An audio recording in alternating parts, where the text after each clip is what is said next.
Early morning 7కి అయితే మా వాడైతే క్రేన్ తెప్పించాడు. ఎందుకంటే ఏసీ డక్కులు ఉన్నాయి కదా, ఇవన్నీ అయితే పైకి అయిపోయి ఉన్నాడు.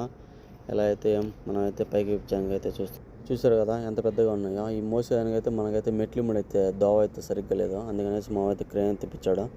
చూడండి, ఆ డక్కులను అయితే ఈ మిషన్లకు అయితే కనెక్ట్ చేయాలి మేము. మా ఏసీ డక్కులు అయితే గాలికి అటు ఇటు అయితే ఊగుతూ ఉన్నాయి. ఆ ఊగటంలో కానీ అది కానీ తెగి పడిందా మేమైతే అప్పుడమే ఎడుతూ అవుతాము.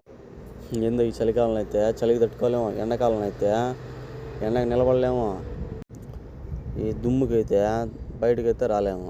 ఏందో దీనమ్మ జీవితాలు ఎలా అవుతాయమ్మా, జీవితాలు అయితే ఇలా అయితే సాగిపోతున్నాయి. ఒకప్పుడైతే బ్రిటిష్ కాలంలో మనకైతే వాళ్ళు వచ్చి దోచుకుంటున్నారు. ఇప్పుడైతే మేము ఇక్కడికి వచ్చి ఇలా పనిచేసి ఇలాగైతే దోచుకోలేదు కానీ కష్టపడే సంపాదిస్తాం. వాళ్ళైతే మనకైతే డెవలప్మెంట్ చేశారు, మేము ఇక్కడికి వచ్చి ఇలా డెవలప్మెంట్ చేసినట్టున్నది మా బతుకులేదు. ఓకే గైస్, మన ఛానల్ అయితే సబ్స్క్రైబ్ చేసుకోండి మర్చిపోకుండా. ఓకే.